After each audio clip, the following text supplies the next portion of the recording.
পূর্বের ভিডিওতে বাংলাদেশের সংবিধান, সরকার ব্যবস্থা, নির্বাচন কমিশন সম্পর্কে 1 থেকে 8 নম্বর প্রশ্ন পর্যন্ত আলোচনা করা হয়েছে। এখন 8 নম্বর প্রশ্ন থেকে শুরু করব। সংবিধান অনুযায়ী কে ভোটাধিকার প্রয়োগ করতে পারে? এর সঠিক উত্তর হচ্ছে জাতি, ধর্ম, বর্ণ নির্বিশেষে 18 বছর বয়সের ঊর্ধ্ববয়স্ক সকল নাগরিকগণই সংবিধান অনুযায়ী ভোটাধিকার প্রয়োগ করতে পারবে, অর্থাৎ 18 বছরের ঊর্ধ্বে সকলে ভোট দিতে পারবেন। 9 নম্বর প্রশ্নটি হচ্ছে সংবিধান অনুযায়ী রাষ্ট্রের মূলনীতি কয়টি ও কী কী? এর উত্তর হচ্ছে 4টি। 1 নম্বরে ধর্মনিরপেক্ষতা, 2 নম্বরে বাংলাদেশি জাতীয়তাবাদ, 3 গণতন্ত্র, 4 হচ্ছে সামাজিক ন্যায় বিচার অর্থে সমাজতন্ত্র। সংবিধান অনুযায়ী রাষ্ট্রের মূলনীতি হচ্ছে 4টা: ধর্মনিরপেক্ষতা, বাংলাদেশি জাতীয়তাবাদ, গণতন্ত্র, সামাজিক ন্যায় বিচার অর্থে সমাজতন্ত্র। বাঙালি জাতীয়তাবাদের পরিবর্তে বাংলাদেশি জাতীয়তাবাদের প্রবর্তন করা হয় কবে? 10 নম্বর প্রশ্নের সমাধান হচ্ছে 1978 সালে 3 মার্চ। বাঙালি জাতীয়তাবাদের পরিবর্তে বাংলাদেশি জাতীয়তাবাদের পরিবর্তন করা হয় কবে? 1978 সালে 3 মার্চ। 11 নম্বর প্রশ্নটি হচ্ছে বাংলাদেশের সংবিধান এক কক্ষ বিশিষ্ট একটি আইন পরিষদের ব্যবস্থা করা হয়েছে, তার নাম কি? জাতীয় পরিষদ। 12 নম্বর প্রশ্ন, একজন সংসদ সদস্য স্পিকারের বিনা অনুমতিতে একাধিক্রমে কতদিন সংসদে অনুপস্থিত থাকলে সদস্যপদ বাতিল বলে গণ্য করা হয়? এর উত্তরটি হচ্ছে 90 দিন। 13 নম্বর প্রশ্নটি হচ্ছে বাংলাদেশের জাতীয় সংসদে আইন পাশ হয় কিভাবে? এর উত্তর হচ্ছে সংখ্যাগরিষ্ঠ সদস্যের ভোটে। 14 নম্বর প্রশ্ন, কোন বিদেশি প্রথম জাতীয় সংসদে ভাষণ দেন? উত্তর হচ্ছে যুগোস্লাভিয়ার প্রেসিডেন্ট মার্শাল জোসেফ টিটো। 31 জানুয়ারি 1974 সালে তিনি প্রথম জাতীয় সংসদে ভাষণ দেন। 15 নম্বর প্রশ্নটি হচ্ছে অস্থায়ী সংবিধান আদেশ জারি করেন কে? এর উত্তর হচ্ছে বঙ্গবন্ধু শেখ মুজিবুর রহমান 11 জানুয়ারি 1972 সালে অস্থায়ী সংবিধান আদেশ জারি করে। 16 নম্বর প্রশ্নটি হচ্ছে সংবিধান প্রণয়ন কমিটির সদস্য সংখ্যা কত ছিল? উত্তরটি হচ্ছে 34 জন। 17 নম্বর প্রশ্ন, সংবিধান রচনা কমিটির একমাত্র বিরোধী দলীয় সদস্য কে ছিলেন? উত্তর হচ্ছে সুরঞ্জিত সেনগুপ্ত। 18 নম্বর প্রশ্ন হচ্ছে সংবিধান রচনা কমিটির একমাত্র নারী সদস্য কে ছিলেন? উত্তর হচ্ছে বেগম রাজিয়া বানু। 19 নম্বর প্রশ্ন, বাংলাদেশের রাষ্ট্রভাষা বাংলা কোন অনুচ্ছেদে বলা হয়েছে? 3 নম্বর অনুচ্ছেদে বলা হয়েছে। 20 নম্বর প্রশ্ন, বাংলাদেশের সাংবিধানিক প্রতিষ্ঠান কয়টি? উত্তর হচ্ছে 4টি। 21 নম্বর প্রশ্নে বলা হয়েছে সংবিধান দিবস পালিত হয় কত তারিখে? উত্তরটি হচ্ছে 4ঠা নভেম্বর। 22 নম্বর প্রশ্ন, গণপরিষদ আদেশ জারি করা হয়? উত্তর হচ্ছে 23 মার্চ 1972 সালে গণপরিষদ আদেশ জারি করা হয়। 23 নম্বরে বলা হচ্ছে বাংলাদেশ গণপরিষদের প্রথম অধিবেশন কত তারিখে শুরু হয়? উত্তর হচ্ছে 10 এপ্রিল 1972 সালে। 24 নম্বর প্রশ্ন, বাংলাদেশের সংবিধান কোন তারিখের গণপরিষদে গৃহীত হয়? উত্তর হচ্ছে 4 নভেম্বর 1972।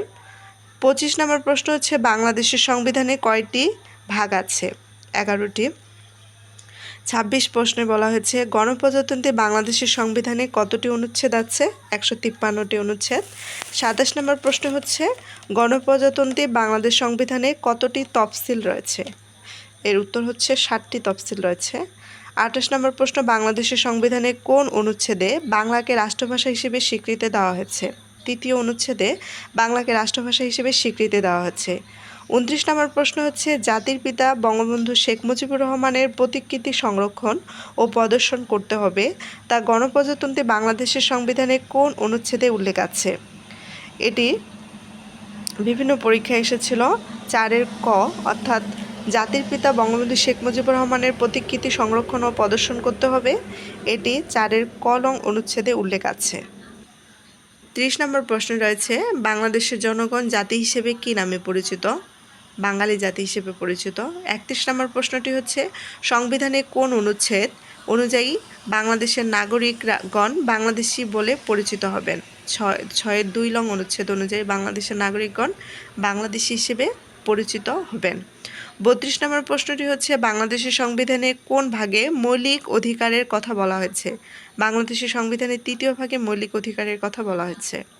33 নম্বর প্রশ্নটি হচ্ছে সকল নাগরিক আইনের দৃষ্টিতে সমান এবং আইনের সমান আশ্রয় লাভের অধিকারী।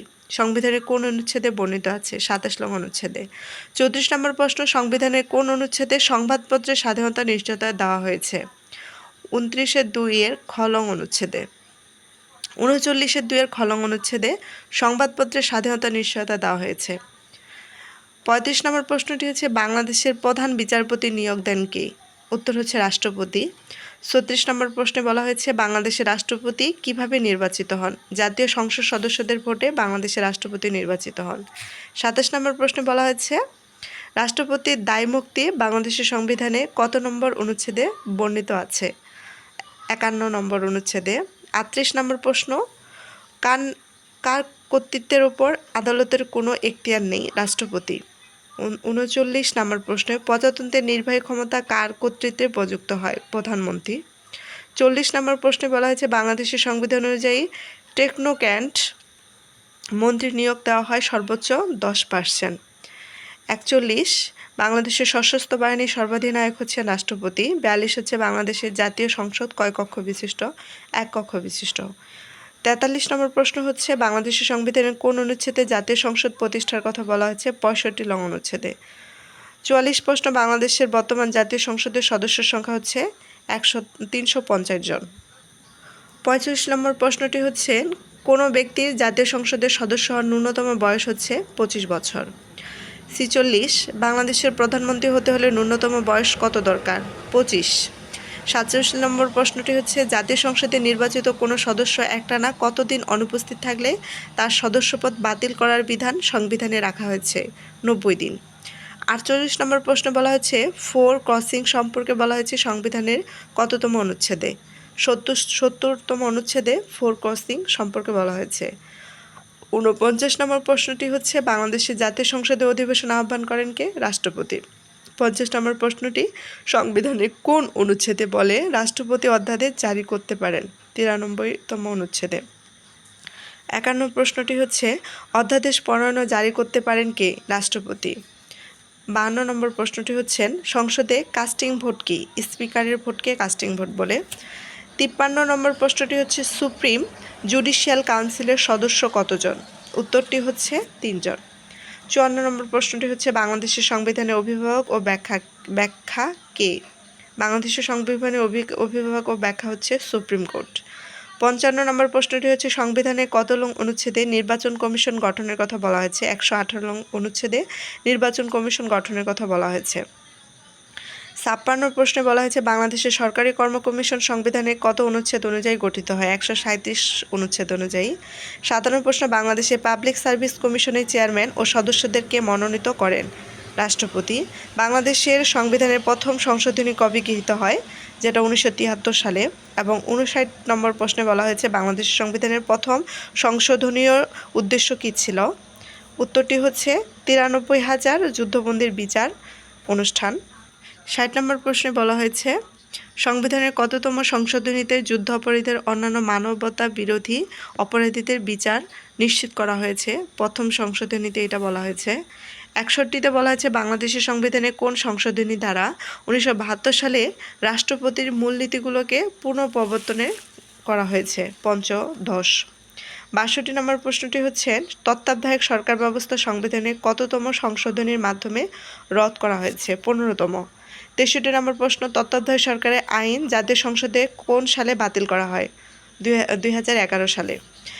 এখানে 64 নম্বর প্রশ্নটি হচ্ছে, বাংলাদেশ সংবিধানের 16 সংশোধনী অনুযায়ী সুপ্রিম কোর্টের বিচারক অপসারণ করার ক্ষমতা কার হাতে ন্যস্ত? জাতীয় সংসদের। 65 নম্বর অনুচ্ছেদটি হচ্ছে, 65 নম্বর প্রশ্নটি হচ্ছে, বাংলাদেশের সংবিধান এই পর্যন্ত কতবার সংশোধন করা হয়েছে? 17 বার। 66 হচ্ছে, বঙ্গবন্ধুর ঐতিহাসিক 7ই মার্চের ভাষণ সংবিধানের কোন তফসিলে অন্তর্ভুক্ত করা হয়েছে? 5ম তফসিল। 67 নম্বর প্রশ্নটি হচ্ছে, সংবিধানের ঘোষণাপত্র সংবিধানের স্বাধীনতার ঘোষণাপত্র সংবিধানের কততম তফসিলে সংযোজন করা হয়েছে? উত্তরটি হচ্ছে 7ম। 68 নম্বর প্রশ্ন হচ্ছে, গণপ্রজাতন্ত্রী বাংলাদেশের রাষ্ট্রপতির শপথ বাক্য পাঠ করান কে? স্পিকার। 69 নম্বর প্রশ্ন হচ্ছে, বাংলাদেশের প্রধান বিচারপতিকে শপথ বাক্য পাঠ করান হচ্ছে রাষ্ট্রপতি। 70 নম্বর প্রশ্ন, কোনটি বাংলাদেশের সাংবিধানিক প্রতিষ্ঠান? Public service commission. 71 নম্বর প্রশ্ন হচ্ছে, বাংলাদেশের পাবলিক সার্ভিস কমিশন পিএসসি একটি সাংবিধানিক সংস্থা। ৭২ নম্বর প্রশ্নটি হচ্ছে কোনটি সাংবিধানিক প্রতিষ্ঠান? মহাহিসাব নিরীক্ষক ও নিয়ন্ত্রণ। ৭৩ নম্বর প্রশ্নটি হচ্ছে বাংলাদেশের প্রথম প্রধান বিচারপতি কে ছিলেন? এএসএম সায়েম। তিনি ছিলেন বাংলাদেশের প্রথম প্রধান বিচারপতি এএসএম সায়েম। এই ছিল বাংলাদেশের সংবিধান, সরকার ব্যবস্থা, নির্বাচন কমিশন সম্পর্কে বিভিন্ন প্রশ্ন এবং তার সমাধান।